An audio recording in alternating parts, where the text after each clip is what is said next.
The Hard Parking Podcast is sponsored by Talk Mobile.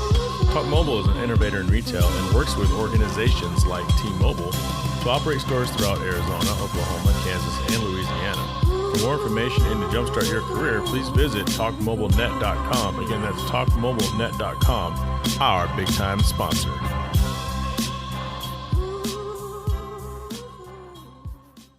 Today is Tuesday, January 28th, 2020. I realized sometimes things are just better when you write them out instead of saying them. So I'm going to read to you exactly what I wrote. These are my thoughts of Kobe now that I've had a couple of days to process this tragedy. Before it was the LeBron or MJ debate, it was the Kobe or MJ debate for years. With Kobe as a basketball player, I never fully embraced him for his greatness because growing up as a diehard Jordan and Bulls fan, I just couldn't do it. So those of you who have known me most of my life can attest to this. I had every pair of Air Jordans before they started making so many. I just refused to keep up.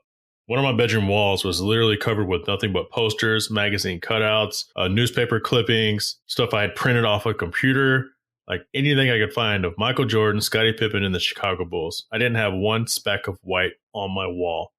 So I admit that I have a strong bias towards Michael Jordan as I continue with this statement. People don't mention Kobe as one of the best of all time as much these days, and I have always felt that it was because he was essentially a carbon copy of Jordan's second and third act. And I define that as his first act was 1984 to 1993 when he retired. When he came back, I define that as his second act, 1995 through 98, and his third act with the Wizards, 2000-2002. Kobe Bryant was a rookie in 1996 as an 18-year-old. We've never seen a player like LeBron. We've never seen a player like Wade, Magic, Bird, Shaq, or Jordan before Jordan. Sure, there was Dr. J, and there's always been players like Allen Iverson and those guys. Unique talents. But we're talking about generation-defining talents. But we've seen Kobe Bryant. We've seen him because essentially he was a copy of Michael Jordan. And even Kobe Bryant has stated this. There's a video online that someone had created. It is eerie that they would show Jordan morphed into Kobe Bryant and morphed back into Jordan. And you could clearly see, and even they've talked about it, Jordan was the big brother, Kobe was the little brother. You can see it is so eerily similar, almost identical. It wasn't until the last couple years of Kobe's career where I started, like many people, to really appreciate him for the basketball player he was and the person he had grown into. He literally grew up in front of our eyes from a petulant, overconfident 18-year-old who along the way made many, many mistakes and has tried to make good on that image. He had the Colorado rape case. He's been really tough on his teammates. I remember once, I believe it was Spush Parker, he told him, "Don't look at me, don't talk to me." And that was his teammate. But lately, I became a bigger fan of his social media presence and his overall openness to the world. He started to troll people, which I really liked. He started to show up for more interviews. You'd see him on the sidelines with his daughter, and he just started showing up and making a bigger impact on everything around him. And as many have stated, it's a damn shame when we won't get to see Kobe's second act further mature because he's done so many things since he retired in 2016. He's touched so many more lives in more meaningful ways off the court. Actors and musicians die in horrible crashes, not sports icons. Kobe Bryant, 1978, January 26, 2020.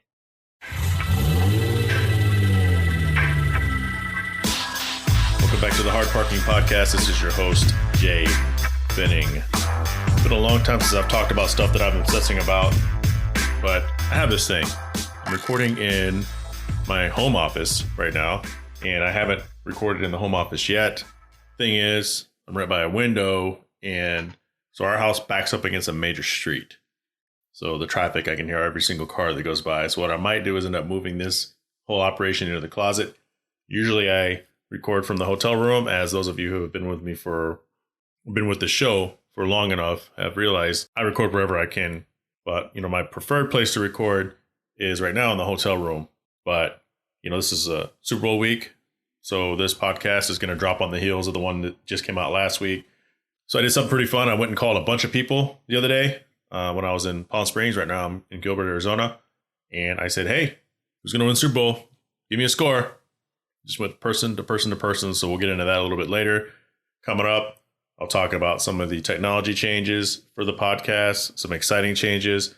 We're going to do the Builder's Corner. I don't have a Builder's Corner guest. It's going to be me giving you some updates on the NSX and some of the things that I just kind of figured out. One thing about the build is, don't get hung up on trying to figure something out or going to other people. Just sit there and stare at a project for a while until it comes to you. Or think about it at an odd time, like in the shower or when you're taking a shit. I got a rental car of the week. We're going to talk about that. Instagram profile highlight of the week. Really excited about the person that I interviewed. You're going to find out about that again later. Instagram profile highlight of the week. Really excited about the person that, I interviewed. I've known him for a long time. Doing some really cool shit.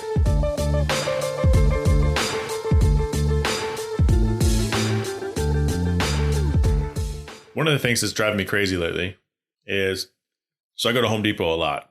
And when I'm at home and I go to Starbucks, I don't understand why Starbucks does this, first off. So Starbucks is in a strip mall right by Target. Starbucks is also in Target. I don't get it. Some of you probably finished my sentence. So anyway, I got to drive through Target, past Target, and park and go in and get my coffee. I noticed this thing that people do.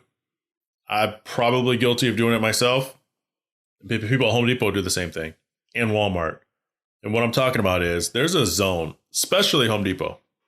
There's a zone for people to walk across. And if you're driving, you're supposed to stop and wait for them to walk across.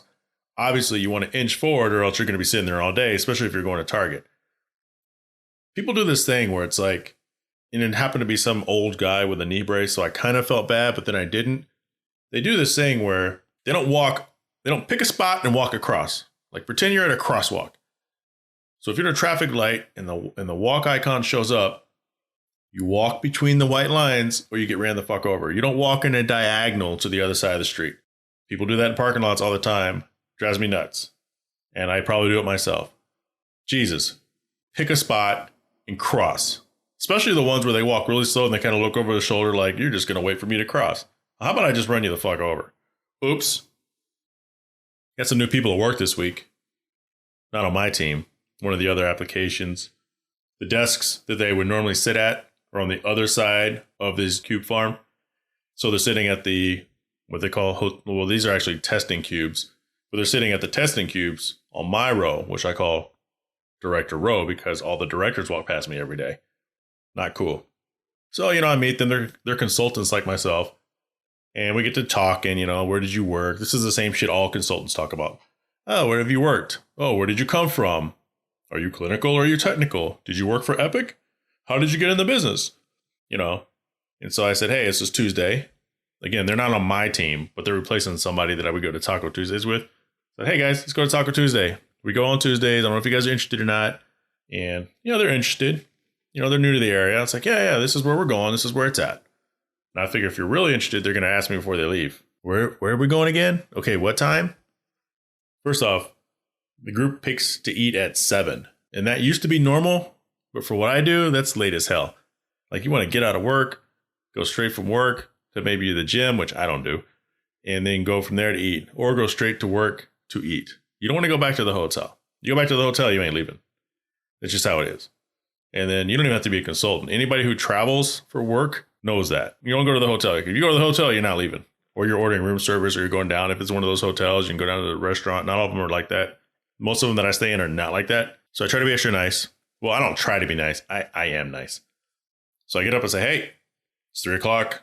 I'm doing my Starbucks run. Do you want anything? Now, one girl works for Epic. She's what they call an Epic Boost. So they're a consultant that's employed by Epic. For some reason, Epic people love Starbucks. They love Whole Foods. They love LaCroix, whatever you call it. LaCroix. I always say LaCroix sounds like it's the noise you make when someone punches you in the stomach or kicks you in the shin. It's like, ow, LaCroix. Anyway, so they like that. So I asked her, I said, I think her name's Rachel. Rachel, I'm going to Starbucks. You want anything? Oh, yeah, absolutely. So we place the order. The other guy, Keith, he's outside on a cell phone. I'm like, all right, whatever. So, I'm building a relationship. Come back, and then they're both there, and I go, hey, guys, I need to know if you guys are going. Oh, yeah, I'm definitely down. Oh, yeah, me too. I'm definitely down. Yeah, we're down. Oh, I got to go work out, but I'm for sure coming. Sure as shit, they don't show up. Here's my thing. When people say maybe, that means they probably won't show. And that's okay. Or I'll try to join. That's okay. We all know what that really means. I'm out. But don't confirm and then not show. That's just bad. I don't think I said 2 words to him the rest of the week because I'm an asshole like that. So the last podcast, I said that, you got to be careful what you say, what you post on social media. You never know who's watching. You never know who's listening. You never know who's on the edge and could take it the wrong way. You never know who is going to just do something completely irresponsible based on something they've read, or they're just going to spread a bunch of lies. And I want to talk about Facebook. I want to talk about Twitter. I don't see this as much on Instagram because really on Instagram, you can't, unless you go to the Discover, you can't accidentally come across shit. You just go, all you see is people you want to see. Sometimes you don't get to see them because the algorithm screwed up, but you never see someone's stuff that you didn't sign up to see unless someone tagged you in it. And it's the same the other way around. Twitter, you just see everything. I see shit from people that I don't even subscribe to. I don't follow. And all Twitter is a big battleground of racist finger pointing, pro-Trump, anti-Trump, and every once in a while, some really funny videos. That's where I get all my videos. It's terrible. Facebook, I don't think is as bad as people say it is. I use it for groups.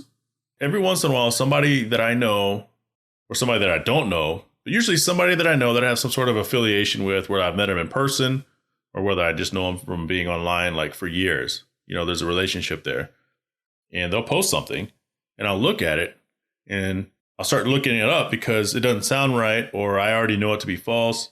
All that does, if you post stuff, like let's say that I post something that says, let me think of something crazy. Building falls on man, family sues the city. Building owners did not care. They dropped the building in demolition and they killed a family. And then all of a sudden this thing's been, and they say, if you care anything about this, or if you're tired of your city fucking shit up, repost this. So what happens is tens of hundreds of thousands of people start reposting this. So eventually it's going to show up on your timeline because one of your contacts did it. What you should do is if that shows up, if you think about reposting it, you better look into that shit because that's not something that really happened. But this is what happens when people post shit like that. You'll look into it further. And what you'll find is that someone confirmed that nobody was in the building. The family members confirmed their family was in the building, but really their family was stubborn and they didn't actually want to leave the building. So they decided that they would go lock arms together, hide in a closet, and the building collapsed. So now you can't be mad at the city.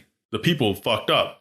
But now you have hundreds of thousands of people pissed off at the city because they didn't take 2 seconds to validate the information to find out what's really going on. True story. It was on Fox. It was on MSN. It was on every news network. There were people that thought you can get the coronavirus from drinking Corona beer. I'm not making that up. So what's happening is the movie Idiocracy is slowly coming true. If you haven't seen Idiocracy, you really need to go see it. Spelled just like it sounds. Idiocracy. 2006. IDIOCRACY. In that movie, a very average Joe and a prostitute got put in a time capsule as part of an experiment by the U.S. government and the military. Why? Because they're very average and nobody would miss them. They wake up in the distant future and society has gone to shit. And they are the 2 smartest people on the world. They're so smart, they get in trouble for being so smart. And that's kind of where we're getting. And I partially blame social media and I blame people. People as a whole. I have no faith in people as a whole because people are ridiculous. One of the things that got me triggered was Monday morning, as I opened up earlier, talk about Kobe Bryant, one of my acquaintances online who was in the military, who was stationed somewhere overseas, had posted this article. And some of you have seen this article because people just started reposting it after the Kobe Bryant crash. And this article was the Black Hawk helicopter, I think it was a Black Hawk, that got shot down and killed I don't even remember how many it was, 30-something soldiers.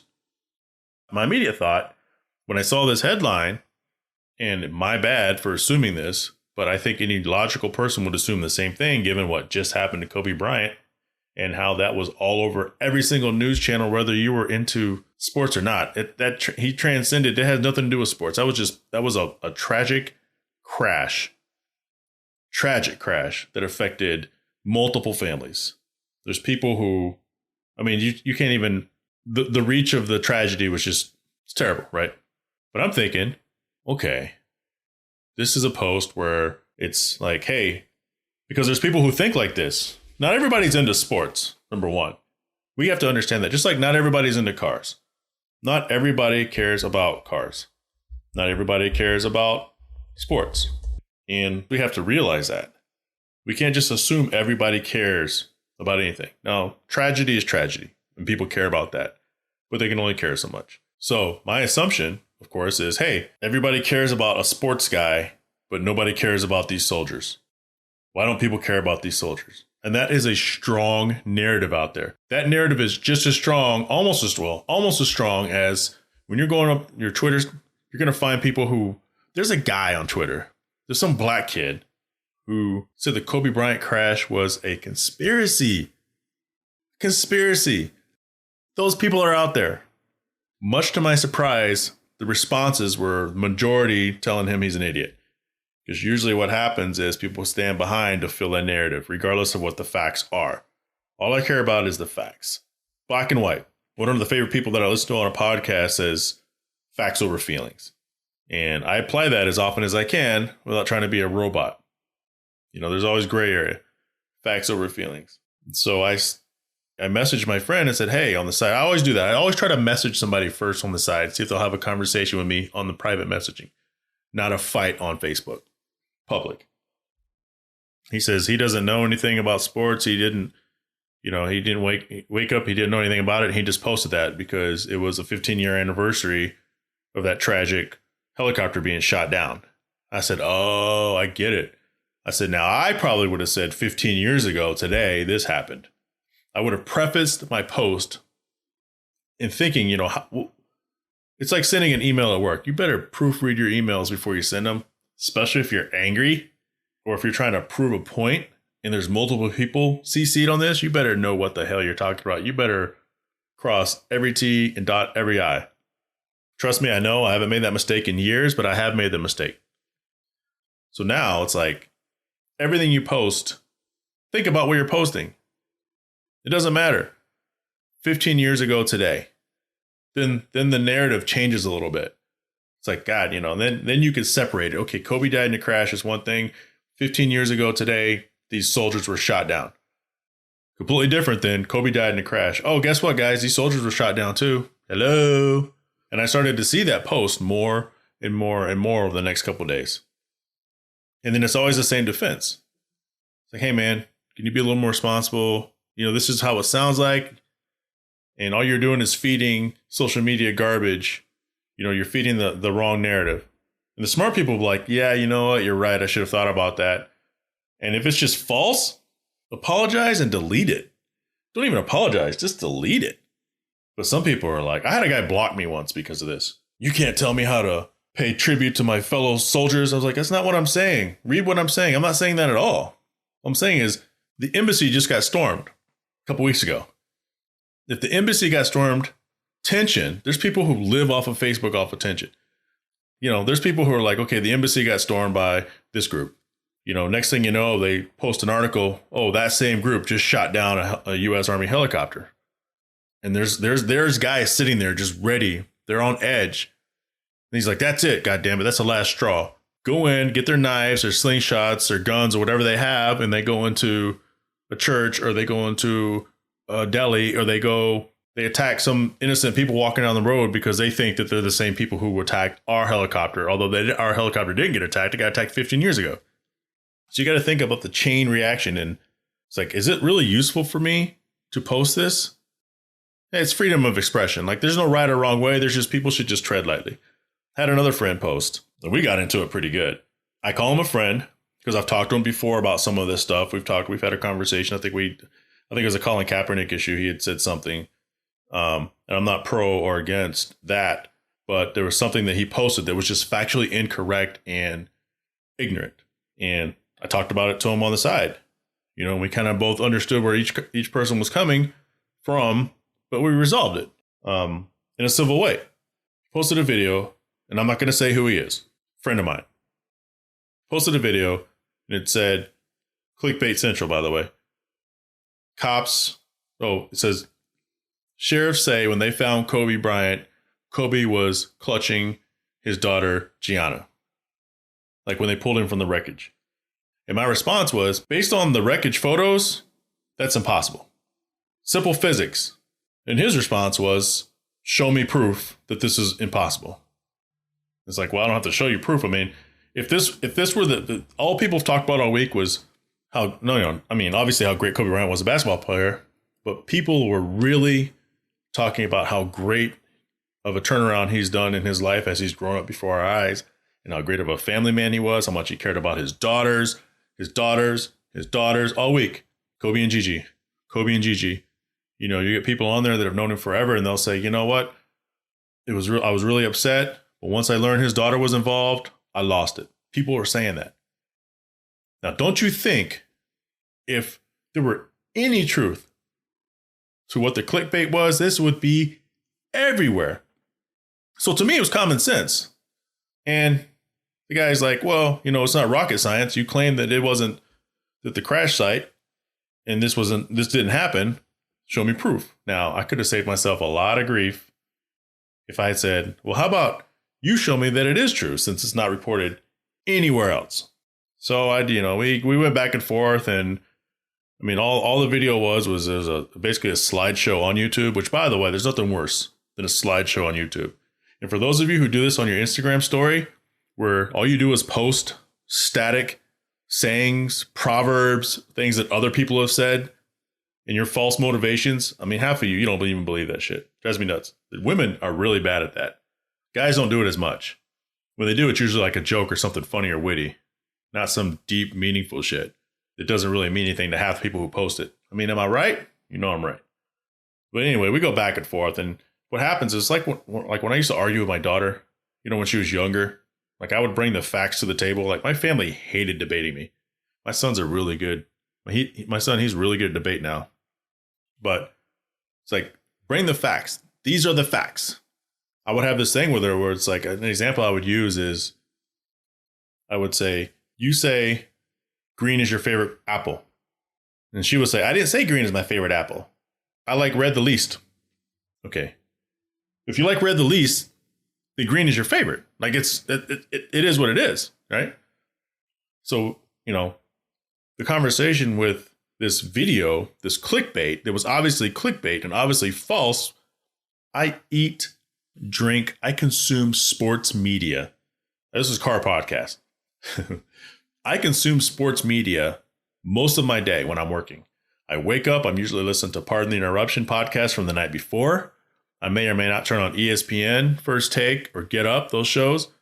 During the day, I'm listening to the Dan Le Batard Show Local Hour. I'm listening to the Dan Le Batard Show Best Of. I'm listening to Speak for Yourself podcast from Fox Sports. And I'm watching videos. I'm flipping through Twitter. Like I'm basically, the Twitter breaks news before the media breaks news. The major media breaks news. Fact. If they would have found Kobe clutching on Gigi, it would have been everywhere. Not just this one channel 24 hours previous. Also, they identified Kobe's remains when the first group of 4 people.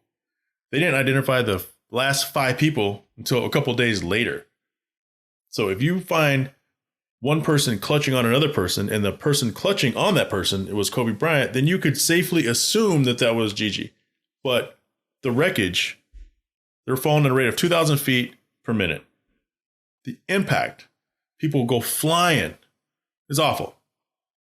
Anyway, I was worked up, man, because I think what worked me up the most is he said, it's not rocket science. Just post the proof here.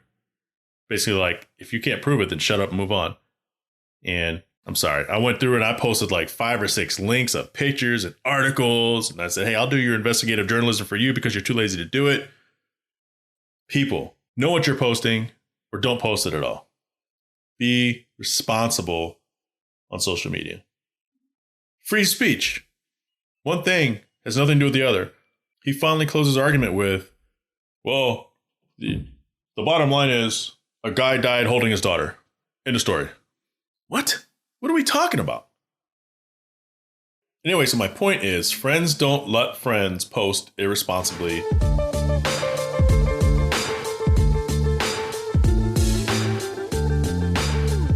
Has some other controversy. Let's talk about the car world really quick. I know, thank God, right? Corvette, couple things. I have a theory on one thing, and I don't know if it's come out yet because I haven't looked into it in the last couple days. But I find it awfully convenient that the Corvette that got its wheels stolen in Detroit, like every major magazine publication just happened to know that information, and they all posted it within minutes of each other. Like, I feel like that may have been a publicity stunt. Plus, did you see where the car was parked? So I have some friends that work at Acura. They drive media cars. Pretty sure they can't take those cars unless they have a place at home to park them. They're not parking them outside next to a cyclone chain fence, parallel parked in the hood. And then somebody else just happened to have some wheels for sale on like Craigslist. I don't even know if they're the real wheels or not, honestly. But everything just seemed awfully convenient. It's like the story that came out last year where the chassis flexed because it had way too much power. Everybody remember that? I feel like that was an inside thing too, just to bring some press to the car. Not that the car needs it. The car broke the internet when the C8 was announced. Speaking of the C8, remember the two that got caught drag racing each other? The employees, they ended up getting fired. I have a pretty good friend who runs a pretty cool group on Facebook, and she is was the president of the Corvette Association in Michigan, at least when I moved away 5 years ago. So she kind of knows peeps. She kind of has an in, but you know, some of the people in her group were pretty upset because these guys lost their jobs. And kind of going back to what I said earlier, sort of, and I'll come back around to it. Not everybody likes cars. Not everybody likes sports. Not everybody likes sports cars, regardless of what they are. And the bottom line is, at the end of the day, what did you think was going to happen? The police officer who arrested these two was well within their right as what they should be doing when two people are racing down the street. Last time I checked, street racing was a major no-no everywhere, except for in the movies. Some cops love cars. Some police officers love cars, just like normal people. Some police officers hate cars, just like normal people do, whether you're an officer or not. Now, the real question, and what was posed was, well, before I do that, not everybody who works at General Motors loves cars, believe it or not. Not everybody who works at Acura loves cars or knows cars. You could argue that the marketing team at most of these places don't give a rat's ass about cars. Their job isn't cars, their job is marketing and selling said cluster of objects. The accountants that work at GM, they don't have to like cars. They don't give a fuck about cars. They just want a job with a major company. So somebody at GM, even if the boss was like, these guys were coming into work getting buddied up, like, yeah, man, cool job. That's awesome. Good press. Somebody said, these motherfuckers got to get fired. They got to go. Because at worst, you can't trust them with valuable company property if they're going to act like that. This is the only time we know about it, when they finally got caught. You can't really debate that. And you can use that at any business. If you can't be trusted with company property, you're out of there. In this case, it just happened to be two badass Corvettes. Somebody near the top said they got to go. So they lost their job. Now, one question posed, excuse me. One question posed in this group is, yeah, but did the cop really have to write him up and take him to jail? That's a question. Now, the police officer was well within their right, but if they were a car person, depending on the complaints, depending on, who was watching, like I've gone on supercar cruises before, my car's not a supercar, but when I first moved to Arizona, we went on a few of them, and there were usually police officers involved because some of the group were just assholes cutting people off. And then some people just hate cars, like hate cool cars. Like they're mad because they're stuck driving the piece of shit they have, or they just don't care about cars in general. So they're going to call the police. And the cops pull people over. Sometimes they get tickets, sometimes they get warnings. Sometimes they just want to find out what you're driving and take a few cool pictures of the car. And, hey, can I sit in your car and take a pic? Absolutely, officer. Absolutely. Now, the officer who haul these people to jail for racing their Corvettes. It could have been that kind of officer that just said, hey, guys, these are really cool. Can't wait till they come out. Keep it down, please. I'm giving you a warning. Selfie time. But that wasn't the case. When I come back, I'll talk about what I'm doing to the NSX. I will be the Builder's Corner guest. It's time for the Builder's Corner segment. This is sponsored by DressUpBolts.com. You can follow them at DressUpBolts on Instagram, or you can go to DressUpBolts.com. They have all these really high-end titanium engine kits, front or rear of your vehicle. Visit them at DressUpBolts.com. Chances are they have your application ready to roll. It comes with a cool little printout and tells you exactly what bolt to use, or you can just spend the rest of your days trying to guess and piece it together. But I recommend checking out DressUpBolts.com. So I bought a splitter, and I wanted to have this thing on for the Future Collector Car Show that I talked about during the last podcast. And what happened was I realized after I mounted the lip, so basically I have a Science of Speed Vector 2 carbon fiber lip. It's my second one. I already scraped it, by the way. Looks like shit. So put the lip on, then you put the splitter on. And what happened was I had the car on jack stands on the highest perch, and I got down there and I was like, oh shit, the splitter is long. Although only like 2 inches shows, like you can only see 2 inches from the front of the car. It goes all the way underneath and connects to the bottom of the battery tray on the front of the car. You have to see how an NSX is up. So the battery is way down in the front of the NSX, like almost on the ground, which is why you can jumpstart an NSX in the engine bay underneath the hatch. Didn't know that, did you? So I realized I couldn't I would have to take my whole front bumper off, which, by the way, you know, shout out to my friend Trent and his father, Matt, because Matt said, hey, well, this is what he said. It's a whole lot easier to put on if you take the front bumper off. You can put the splitter on. I'm like, oh, shit. Okay, well, I have to take it off. And I've never taken the front bumper off. A lot of NSX guys say it's easy, but putting it back on is a bitch. Understand, I was working on my car till, 3 a.m. the night before Future Collector Car Show. So there was no way. There's no fucking way. So I started thinking, I don't have access to a lift. They have a lift. I do have access to a lift, but not readily. I'm only home a couple days a week. And so my brain is always trying to figure out what could I do. I was like, well, maybe I could get the push pins, the push clips for cars, like the OEM style, to hold on like bumpers. So all these new cars, that's all they use is clips. Like my car, 10 millimeter screws everywhere. The car's just loaded with screws. New cars, clip, clip, clip, off. Asked my buddy about it, and I go, hey, what do you think if I just put the clips on? He's like, yeah, I wouldn't do it. Not the way you drive. What does that mean? I mean, I drive slow. I drive like slow. So I was like, yeah, you're right. You're right. I guess I got to prepare to take the bumper off. Got a show next weekend. The concourse on Fountain Hills. It's really neat. I didn't even know how to get into it, but I reached out to them and they sent me to some other page and I registered. So now I want to get this lip on, the splitter, I guess, the front splitter. So I started thinking, what could I use? What could I use? I know what I'll use. I'll use some of those quick screws. What are they? Quick nuts? Busted quick nut. They're like the U-nuts. I'm digging myself into a hole here. They're called spring clips. Threaded spring clips, I think. So basically, they're designed to clip over a piece of plastic. So you slide them onto something and they have a hole in the bottom and a hole in the top, and the top hole is threaded. So then you can run a bolt through the bottom and tighten it up. And that way you don't have to have a nut on top. And that was a problem before with the setup, because I had these M6 1.0 bolts and nylon locking nuts, but I couldn't reach them, which is why you would have to take the whole thing off. Do it. You attach the splitter to the lip to the bumper to the car. But I bought these things, so I'm pretty excited.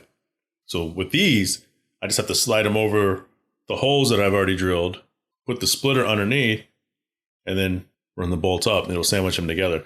That's how I did my rear bumper as well, or my C-Bond carbon fiber rear lower splitter that I used to rock for a couple of years back in the day. I ended up using these long threaded clips.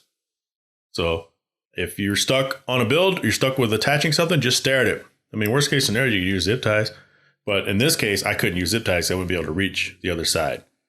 In this way, in this route, I don't even have to worry about that. As long as I slide the clips over the bottom half of the lip after I've attached the lip to the car, that I can get underneath it. And of course, I can attach the screws to the clips and it'll hold it on. However, in the middle, this thing's so heavy and it just kind of flaps. So what they recommended is, and by they, I'm talking about the streeters, Trent and his father, because they work on NSXs. They have a badass operation down in Tucson. I went out and bought one of those rivet guns, but not a rivet. I have a rivet gun, but it's like a rivet screw gun. And a rivet nuts. They're also called blind rivets. So what I'll end up doing with that is I'll just follow the holes that they already had on the bottom of the splitter and drill that into my battery tray. And I went and bought, like I said, the rivets and everything. So run those through and kind of mushroom them out and attach it. It'll be perfect. When I get back, we'll talk about Jay's rental car of the week. We'll get to the Instagram profile highlight of the week, and we will get to the Super Bowl predictions.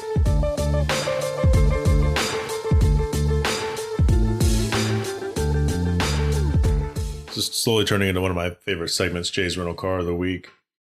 I'm back to normal. Sorry, guys. I mean, talking about Facebook earlier raised my audio levels up, but now I'm back to my normal, even-keeled self.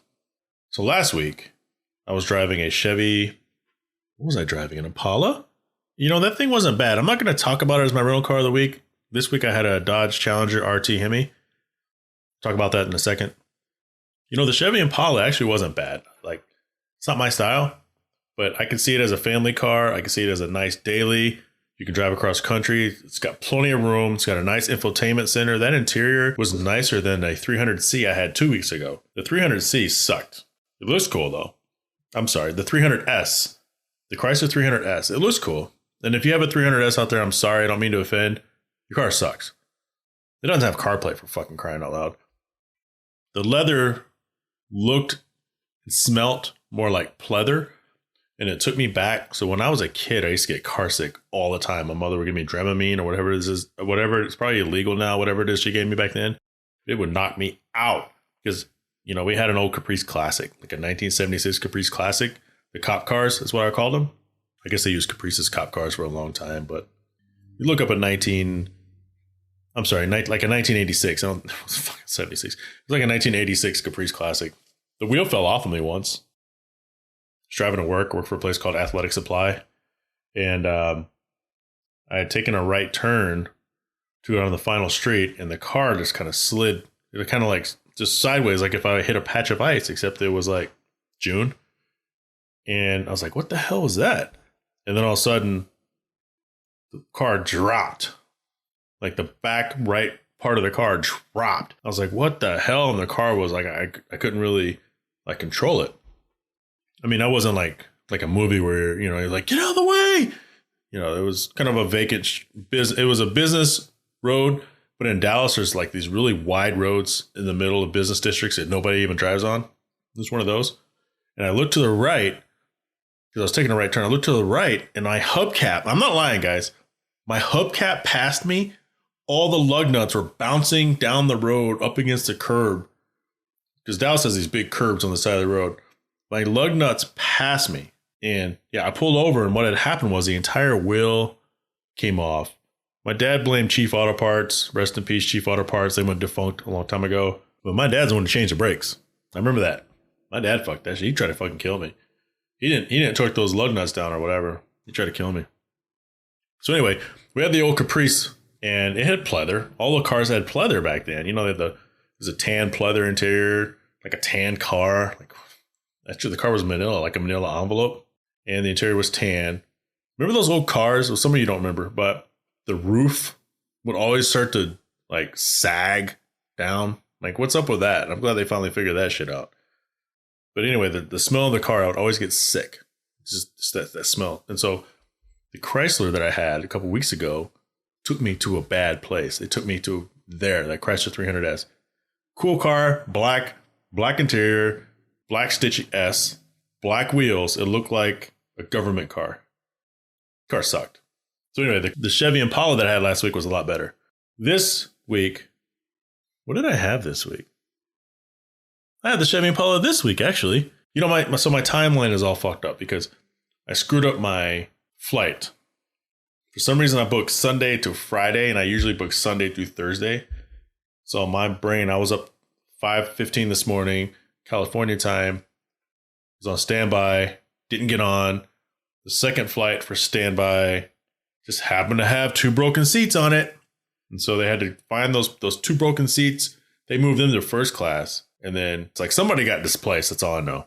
The third flight, I called American Airlines and said, hey, man, I missed the first 2. I didn't make the cut. What are we looking like on this third flight? Oh, well, they usually usually use the same air, like the plane. It's an hour flight. And then we already know 2 seats are broken. And they told me the flight was already like, there was 1 opening. I talked to the lady at the counter. She goes, well, there's an opening, but I think they're going to use the same plane. So we already know there's 2 seats that are busted. So we're moving people up front. That flight is actually oversold. It's like, okay, fine.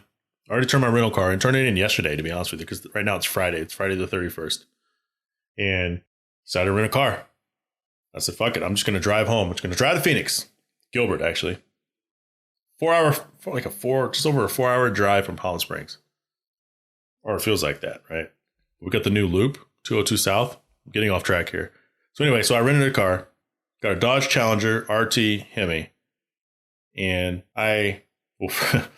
first, I got into a red Camaro 1LT convertible. And I'm sitting there and I'm like, you know what? I've had this car before. It's not a 2SS. For me, I don't like it. I'm not a convertible guy anyway. And I looked in front of me and I saw a C7 Silver Corvette convertible. I was like, you know what? Maybe I could be a convertible guy. I wouldn't put the top down, but I just prefer the Corvette. Like, who wouldn't prefer a C7 Corvette over a base model Camaro? Nobody. So I went inside and I said, hey, my buddy, not my buddy, but my man Rich was there. Rich, cool guy, white dude, glasses, older guy, working the rental car counter. I said, Rich, I don't like my Camaro. You got something else? I said, I saw a nice Corvette out there, silver, convertible. Oh, that's a different class. Those are Jay. Those are exotics. So you'd have to. I said, whoa, wait a minute. It's an exotic. I said, no thanks.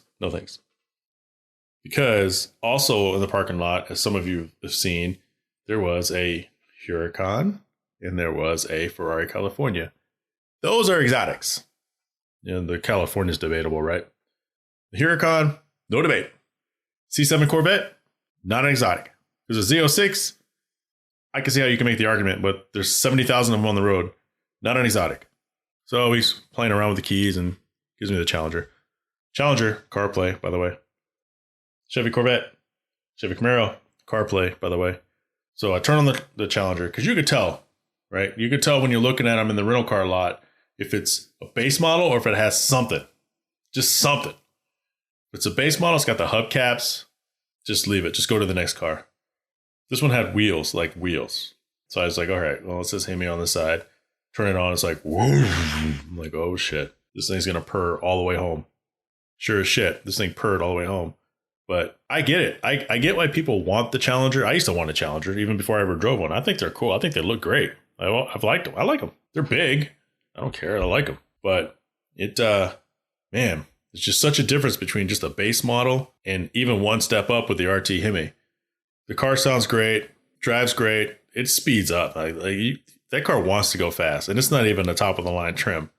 Like, you got to be careful. You got to use that cruise control. But it drones, and I remember it took me back to when I was working in Dallas. Last summer. Sometimes I would get a Challenger when I wasn't getting a badass Camaro 2SS or the 300S that I sat in and got immediately out of because it didn't have CarPlay. When you put it in sport mode, it just drones and it drones and it drones. And with the size of that cabin, you start to get a headache. And I remembered from last time that feeling, so I didn't even turn sport mode on the entire trip home. But what I liked about the Dodge Challenger is it seems like most Dodges, if not all Dodges, like I've said before a million times, it has Apple CarPlay, which I love. It's easy to drive. This one has cloth interior.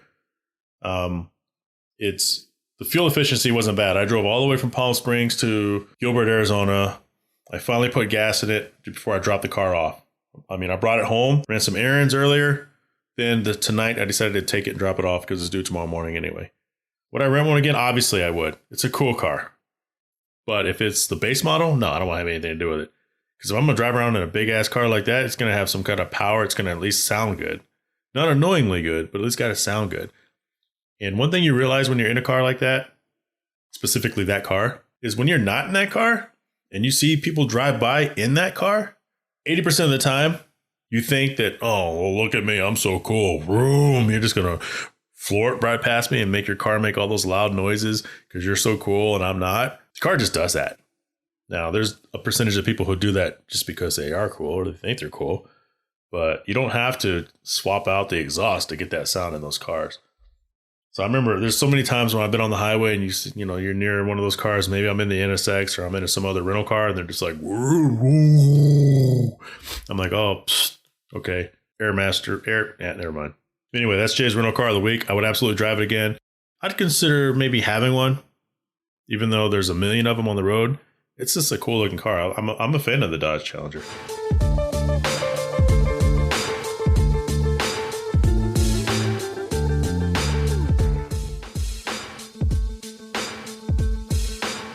All right, it's time for my favorite segment, the Instagram Profile Highlight of the Week. The Instagram Profile Highlight of the Week is sponsored by NSX Channel on Instagram, your number one source of NSX content, whether it's bone stock OEM or super heavily modified, or it looks like a spaceship like mine. Speaking of spaceships, or speaking of flying, the Instagram Profile Highlight of the Week is Starman864, Paul Brylick. Paul, welcome to the podcast, man. Yeah, thank you for having me. I'm excited to do this. I'm excited to have you. So we've known each other for a while. At some point in the past, you started flying a lot. And I know it's been more than 2 years because in 2017, when I was working in Chicago, you were flying and you offered to take me up. I was working downtown and I never took you up on that opportunity. And I feel like I've really missed out. So tell me, when did you decide to start flying? So I started taking flying lessons back in 2013, and then I got my license in 2015. And I think I joined Instagram sometime after that. So I've been flying for a while now. I think I started being more active with sharing my flying experiences on Instagram maybe in the last 2-3 years. So are you flying? Are you racking up the required hours to move up? Or are you just on a pure hobbyist level, or do you want to become like a private pilot that can actually take people places? So, yeah, funny thing is, if you asked me that question 2 years ago, I would give you a completely different answer. But the story with that goes that initially I did it for fun as just something that I always wanted to do when I was a kid. And then eventually I just kind of started getting tired of my job at that point. And interestingly enough, I actually quit. I sold the business this December. And at this point, I am trying to become a commercial pilot, and I'll try to do this for a living. So I'm not sure if it's a good idea or not. I'll tell you in a few years, but I will at least give it a try. Now, I don't know a lot about how this works. I watch you on Instagram.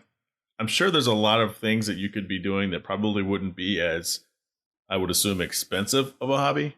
Well, so this is actually a lot cheaper than most people think. So, it costs you $100 an hour to rent jet ski, right? And then it costs maybe $110 an hour to rent a simple airplane. And then the one that I fly is considered like a nicer one, and it costs $133 an hour, which is not really a big deal, especially if you can pick a buddy up. And then if you can split the cost in half, you're flying for less than $70 an hour. And then all of those flights that you see on my Instagram are usually an hour and 15, hour and 20.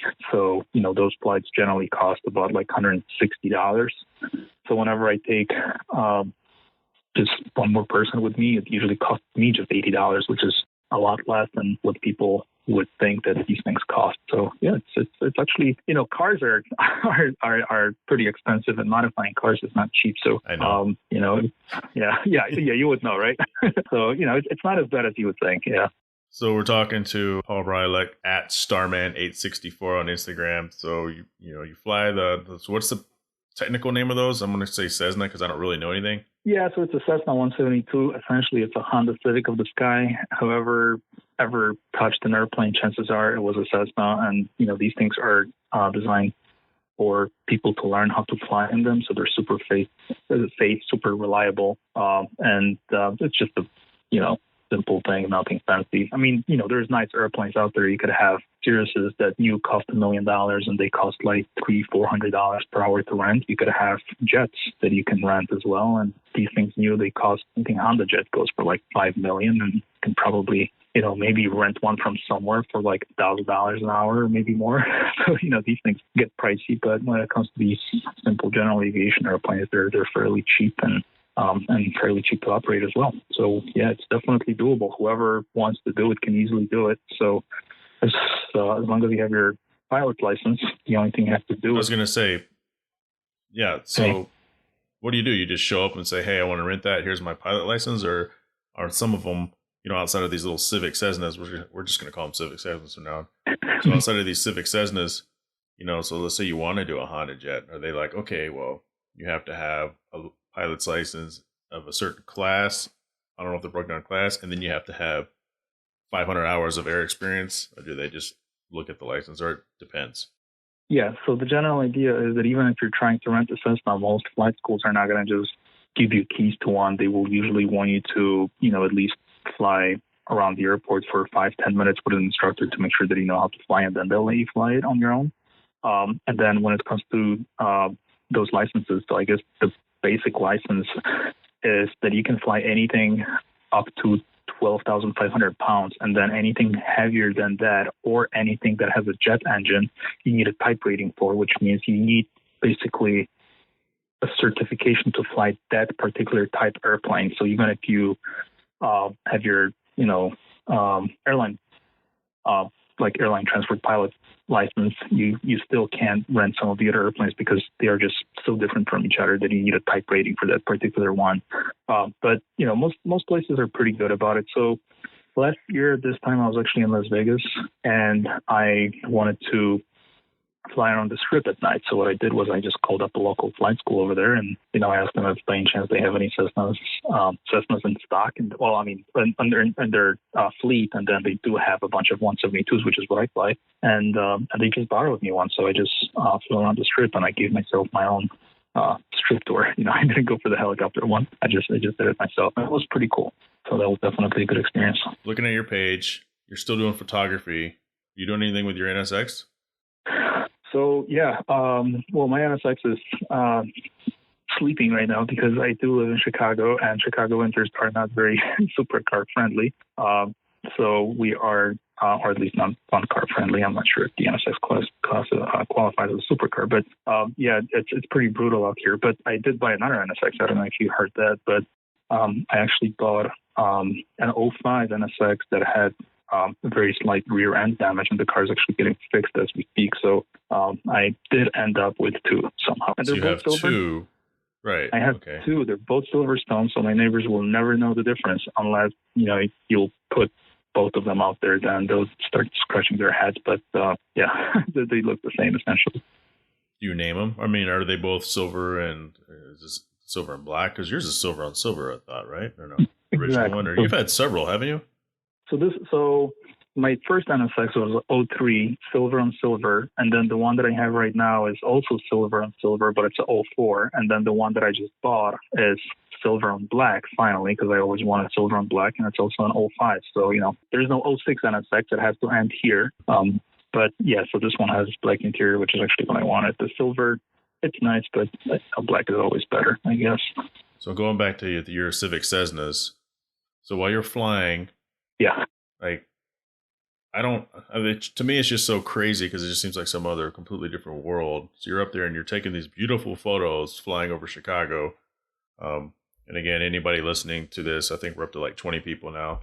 So make sure you're going to Starman864 on Instagram and taking a look at this while you're listening to this podcast, because some of these photos that Paul takes are just incredible.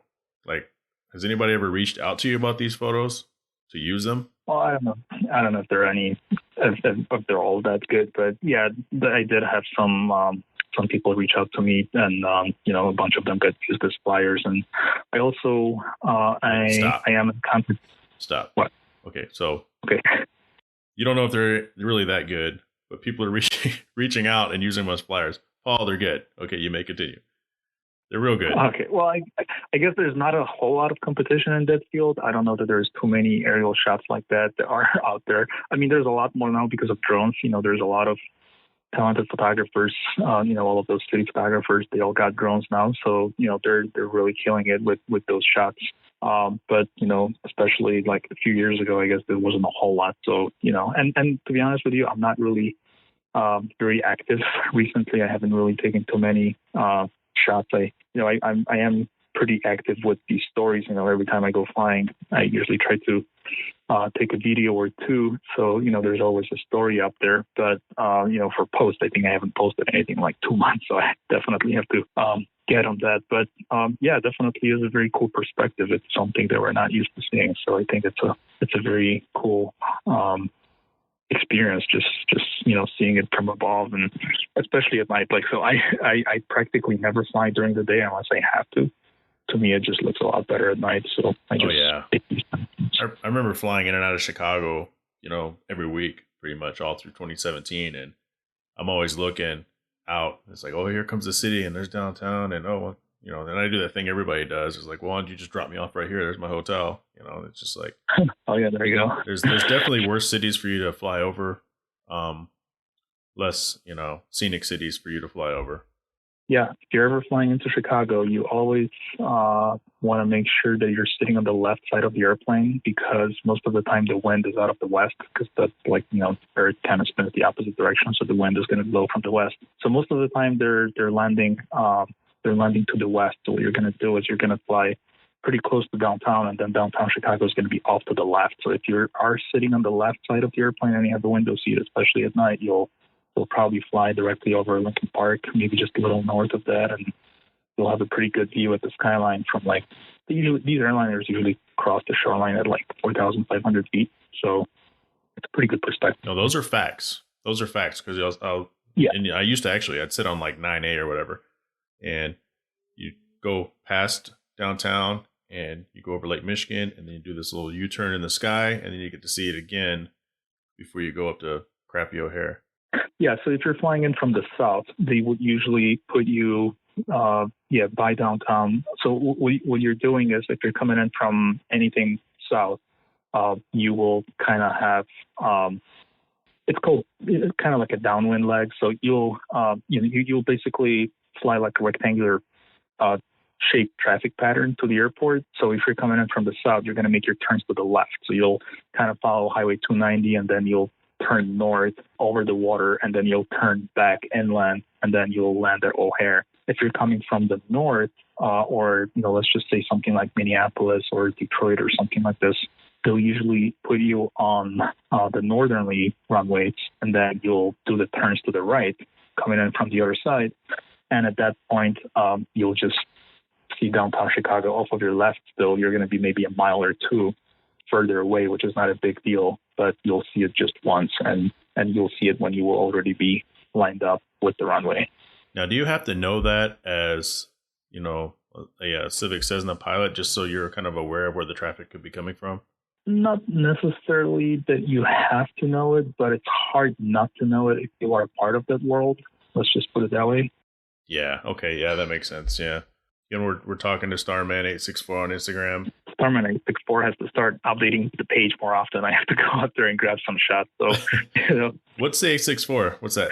So yeah, I actually wanted to be just Starman, but apparently the username Starman is already taken by some guy, I think in Japan, who's actually not even using his page, which is pretty sad. But 86. I was born in 1986, and then I was born in April. Then there's there's the 4. So that would kind of give away how old I am, right?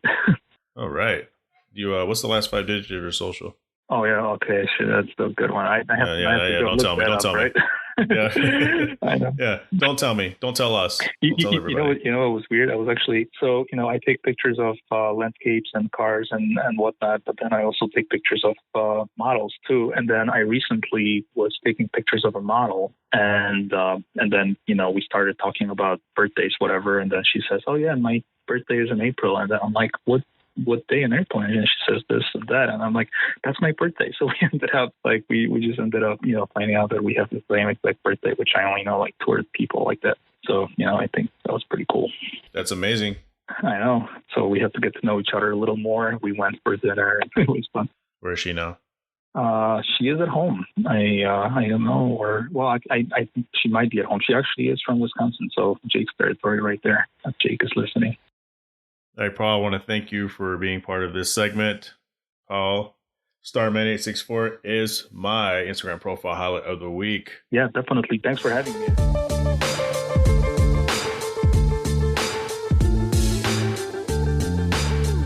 So a little bit earlier this week, as I said before, as I opened the podcast with, the Super Bowl is Sunday. The Super Bowl is in a couple days from now. I am actually flying out Monday morning because I'm tired of traveling on Super Bowl Sunday. That's what comes with my job and with my career. This assignment is so close that I can actually fly out on Monday morning, but I don't want to do it every week. But definitely this Sunday. I don't know what I'm getting into. I don't know if I'm going to a Super Bowl party. My wife wants to go to Vegas because she has friends that are in town. Well, they're in Vegas, which is a 4.5 hour drive north or a 45-minute flight north. But I don't know if I want to mess with that. Here's the thing with me at Super Bowl. I like going to Super Bowl parties. I like being around a lot of people, but I want to watch the game. Like, there's a lot of people that are all about Super Bowl parties. They don't know who's playing. They don't care who's playing. They make all the noise. They stand in front of the TV. Get the hell out of the way. I'm a sports fan. I love football, but I don't know what I'm going to do. Like, when the Patriots were playing the Falcons, I was on the plane, and I watched the last 2 minutes and overtime in the airport in O'Hare, actually. And the TVs were off sync, too. Like, some TVs were like 30 seconds behind. It was really weird. It's like I watch one TV at one gate, then I get closer to the front door and I stop and watch another. It's like, I just saw this like 3 minutes ago, 4 gates down. And then the next gate, but not this time. So we have the 49ers, we have the Chiefs. Before I tell you who I think is going to win, well, I'll tell you who I think is going to win. I think the Chiefs are going to win. You know what? I want the Chiefs to win, so the 49ers are probably going to win. But I don't care if the 49ers win. I don't care if the Chiefs win. I just think the Chiefs is a better story because of Andy Reid. He's a future Hall of Fame coach. He needs this one under his belt. Patrick Mahomes is the best new quarterback in the game. A lot of people saying he's the best quarterback they've seen from a talent standpoint. Obviously, Lamar Jackson is the most athletic quarterback we've ever seen, but he's not here to talk about it right now because their team got knocked out. Jimmy Garoppolo, stud over in San Francisco 49ers. People don't think he can throw the ball. So, if the San Francisco wins, I'd like to see them win with him throwing the ball so people could shut the hell up. So, I used to cheer for San Francisco, but let's go with the Chiefs. I don't know what the score is, but I've been demanding that people give me a score. So I'm going to say 37. That's too high. Let's go with 34-24. 34-27 Chiefs.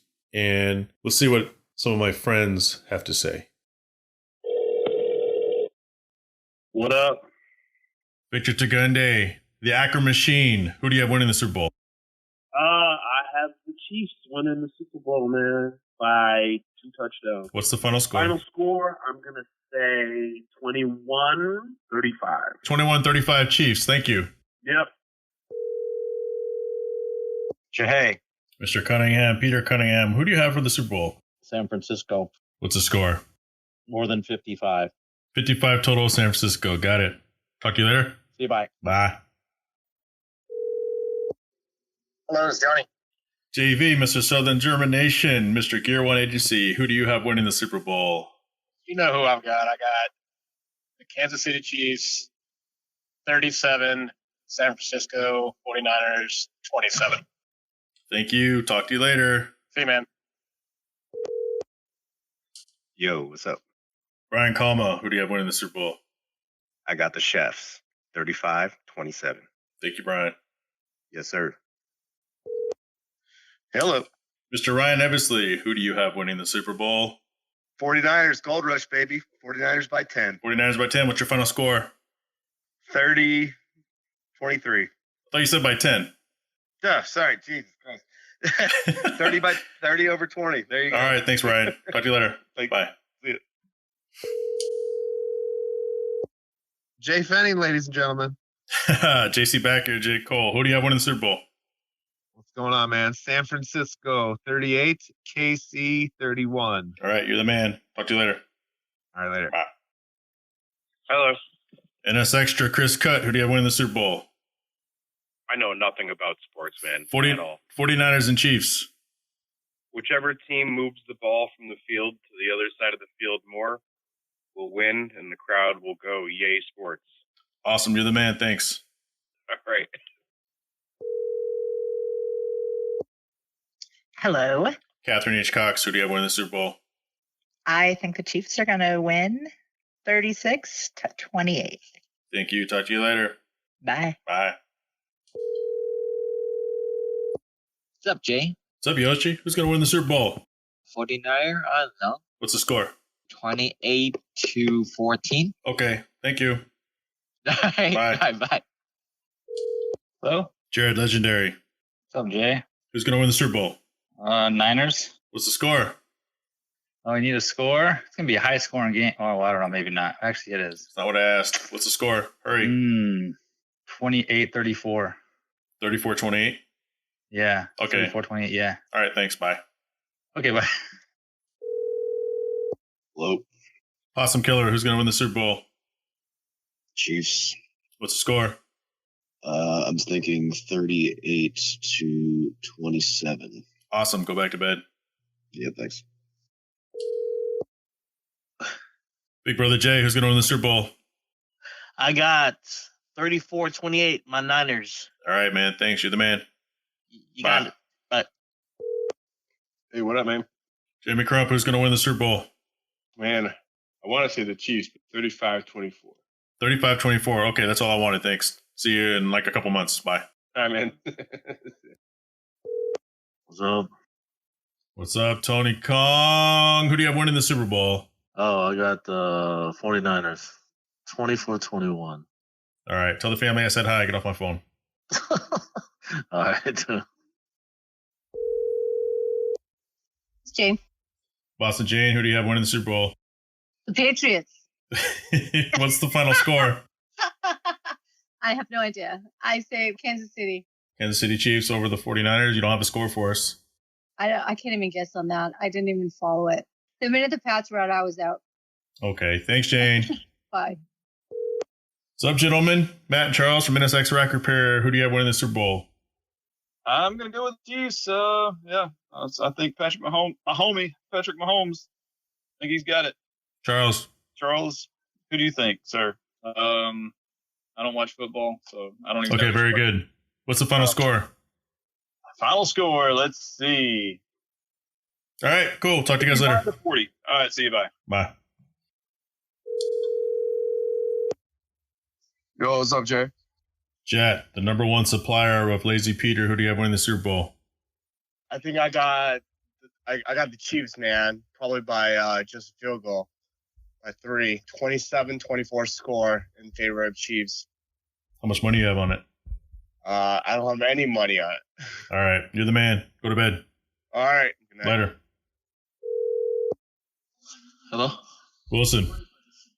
Hey, what's up, bro? Who do you have winning the Super Bowl? Kansas City. What's the final score? Come on. Let's see. 37-42. 37-42. Thanks. Talk to you later. See you this weekend. Bye. Yeah.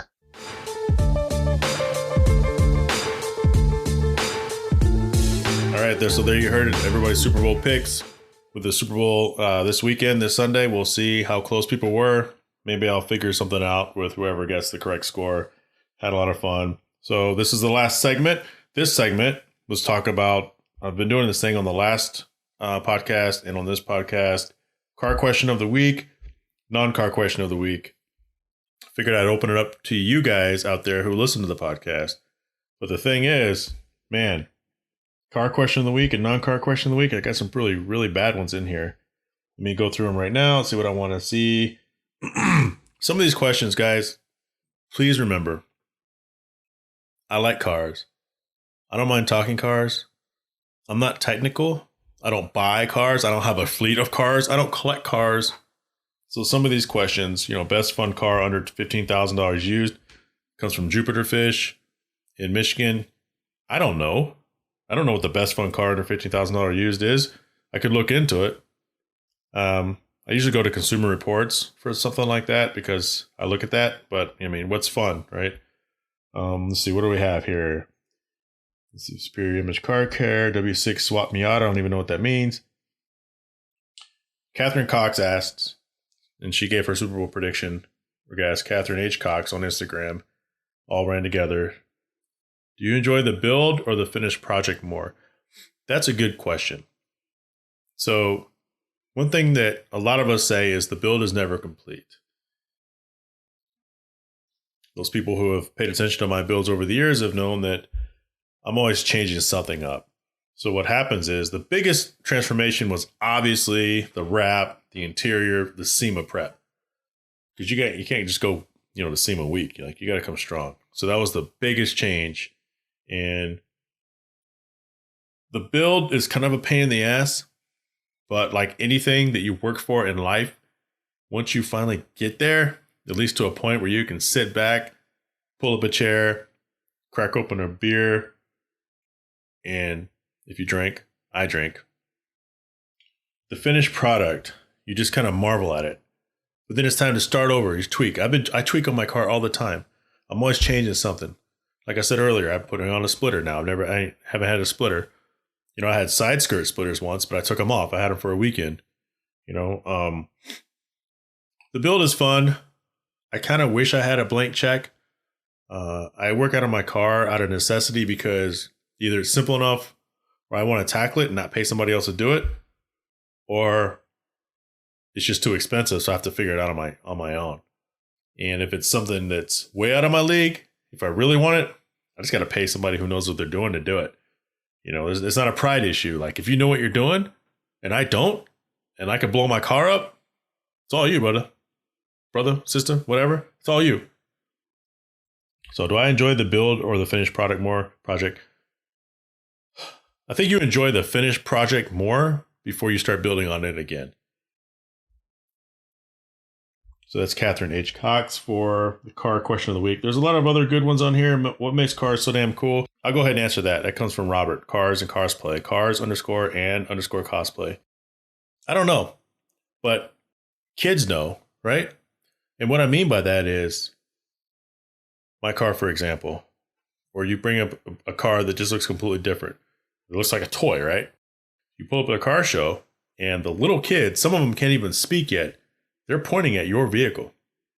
So kids know, like they just inherently know what looks cool. If you have a car that's shaped like a trapezoid on wheels, not very cool. No, nobody points at it and wants to hang out with it. They're just like, yeah, I know. So, we have the Cybertruck, right? But Cybertruck withstanding, what makes it cool? I don't know. Maybe the shape, maybe the colors. That's a good one. Let's see. Why are you an asshat? Available glitter. Very nice. Best bang for your buck out of the car. I don't know. That comes from Zlee. ZLEE period MS3. Best bang for your buck, car out of the box. Best platform to modify. I can't tell you what the best platform to modify is. I'm not into it like that. Maybe Gears and Gasoline, when we have them on, they could tell you. I don't mess around with cars like that. The best bang for your buck depends on what you're into, right? There's a lot of people who would say the Honda Civic Si is the best bang for your buck. There's a lot of people who would say the C7 Corvette, when it came out, was the best bang for your buck. I would probably agree with that. I would probably, without driving all these different cars, depending on what your buck means, but for your normal person, I guess, they say the Corvette has always been the best bang for your buck. Yeah, so I guess I'm going to have to go with the Corvette. Corvette's the best bang for your buck. Again, best platform to modify, I don't know. Liquor fluid, coolest OEM parts, I don't even know what that means. RR_5.0, which is Nate. How much power is too much power for a daily? I don't know. For me, like with the NSX, I listen to what everybody else is saying, the people who have been doing it. I never try to reinvent the wheel on something I know nothing about. Right? So I'm at 415 to 460 wheel horsepower. So you take that and add 15% with the horsepower calculator, and that's how much I'm at the crank. For the NSX, it's still incredibly drivable. I think as soon as the car starts losing its normal drivability and dependability, that's when you probably have too much power, too much modification for normal everyday driving. Like your car shouldn't beat you up. So typically the car, the way it comes from the factory, is probably what it should have, but we all know they can have a little bit much or a little bit more to them. Like I wouldn't drive around a 1200 horsepower car if the car came from the factory 500 horsepower. that means you put way too much into it. That's why you just have to buy something like a Dodge Demon or a Devil or a Hellcat or whatever those cars are. They come out the box fast as shit, and they're designed to handle that, within reason. Non-car question of the week. You can have dinner with anybody. Why do chips, cereal, fast food, hamburgers? Enjoy traveling as much as you do pizza or burger? See previous question. Costco experience. Brand benefit. What movie can you watch? Where to when you buy? So, what movie can you rewatch multiple times? This comes from Trays_AMG. So Trays, which is Byron, Trays told me that Trays, his name comes from Mobile Suit Gundam. So if you guys listened to the podcast last time, or maybe it was the time before, I had Zex Marquise. So her name, or Tex Marquise, which is really Zex Marquise from Gundam. So small world, right? What movie can you rewatch multiple times? I'm a big time movie buff. There's a lot of movies you can watch multiple. I don't even know what that question means. I mean, there's movies I've seen. There's probably 15 movies I've seen at least 50 times each. Yeah, I don't know. But that's the question that I answered. So shout out to Byron, Trays_AMG. So with that being said, this has been the Hard Parking Podcast. I want to thank everybody for being a part of this. I want to thank you all for sticking with me as I keep continuing to work on this show. Like I said before, when you subscribe, even if you don't have time to do it all, listen to every single podcast, have it set to automatically download the latest episode. Special thanks to the Passion Hi-Fi. Thank you for all the special guests who gave the Super Bowl picks. I dialed up to some big names this time, guys, some future guests as well. So, like I said below, please, follow, rate, and subscribe. You can reach me at NA2NSX on Instagram. If you have any questions or feedback or topics, you can DM me at that, or you can email hardparkingpodcast@gmail.com. This podcast is hosted by Anchor FM. It is available on Apple Podcasts and Spotify and many more. So let's do this. Like I said before, let's grow this thing together.